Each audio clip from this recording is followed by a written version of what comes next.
la journée de l'enfant africain ici à Anjouan et dans la ville de Daji, cette belle cité de Daji. Comme vous le savez, la journée de l'enfant africain a été choisie en commémoration du massacre des enfants de Soweto il y a plus de 30 ans, en 1976, par le régime d'apartheid de l'Afrique du Sud.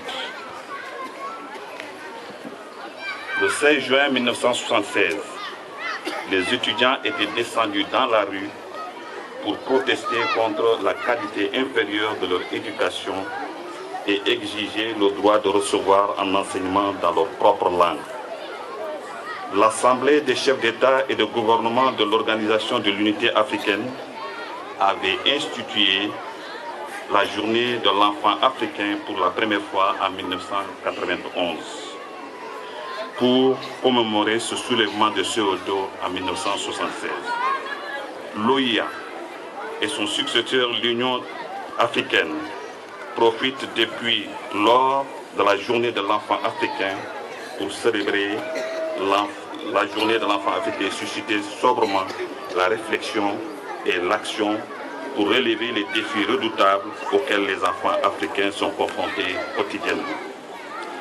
La journée de l'enfant africain est une opportunité pour se concentrer sur le travail de tous les acteurs dévoués aux droits de l'enfant afin de consolider leurs efforts et leurs actions dans la lutte contre les obstacles à la réalisation de ces droits.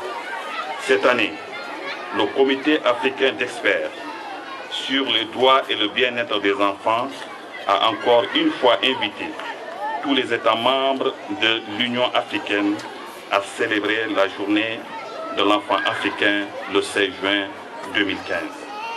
La journée de l'enfant africain de cette année revêt un caractère particulier en ce sens qu'elle coïncide avec le 25e anniversaire de l'adoption de la Charte africaine des droits et du bien-être de l'enfant.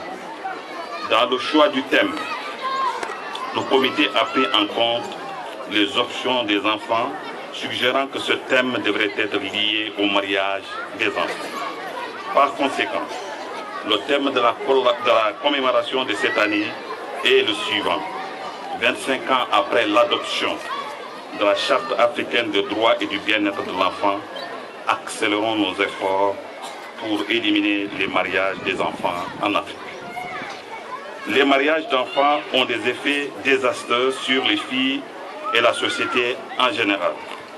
Ils constituent des violations flagrantes des droits humains consacrés par plusieurs conventions internationales, notamment la Convention relative aux droits de l'enfant. Au Comores, l'article 14 du Code de la famille fixe à 18 ans l'âge légal du mariage pour hommes et femmes. Toutefois, l'article 15 de ce code prévoit des exceptions qui autorisent le mariage des enfants. En effet, cet article permet au juge compétent qui doit célébrer le mariage d'accorder des dispenses d'âge pour des motifs graves et légitimes lorsqu'il y a consentement réciproque des futurs époux. Dans la pratique, ces dispositions législatives ne sont pas respectées. Plusieurs mineurs, la plupart des jeunes filles, sont mariées avec des adultes sans motif grave et légitime. Même si le pourcentage de ces mariages n'est pas important selon les résultats de l'enquête EDES-Mix de 2012, selon cette enquête, l'âge médian de la première union chez les femmes est de 18,8 à Moëli, 20,8 à Ndouani et 20,7 à Ngazidia. Le mariage des enfants aux Comores est encouragé par la situation particulière des jeunes filles qui sont très touchées par la vulnérabilité en raison des facteurs socioculturels, de la discrimination et de la violence, notamment sexuelle. En effet, les filles sont censées d'acquitter de la plus grande partie des corvées ménagères. Ainsi, les jeunes filles ne vont pas à l'école et certaines d'entre elles restent à la maison pour se préparer au mariage. Cette situation d'infériorité dans laquelle la fille comorienne est soumise se traduit le plus souvent par des actes de maltraitance, de discrimination et d'abus sexuels qui peuvent s'accompagner de mariages précoces. Selon les résultats de l'enquête mixte 2012, il semble que l'acquisition d'un niveau d'instruction au secondaire contribue à retarder l'âge d'entrée en primaire en Union des Comores. D'où l'importance de mettre en place des politiques contre les mariages forcés et favoriser l'accès à l'éducation primaire et secondaire.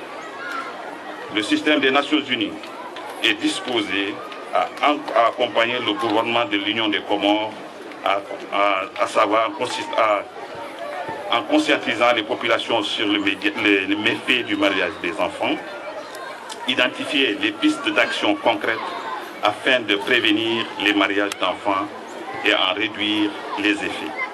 Encourager les autorités morales et prendre publiquement position sur le mariage forcé d'enfants et à promouvoir la valeur du mariage différé.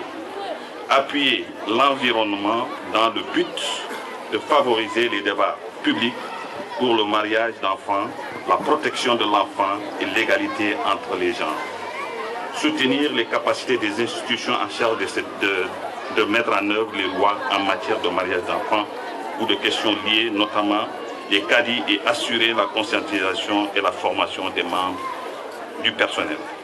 Ces actions sont déjà identifiées dans la stratégie nationale de protection des enfants les plus vulnérables et la stratégie de croissance accélérée et de développement durable. Nous devrons veiller à la mise en œuvre de ces différentes stratégies et à l'élaboration des politiques sectorielles pour mieux protéger nos droits de l'enfant.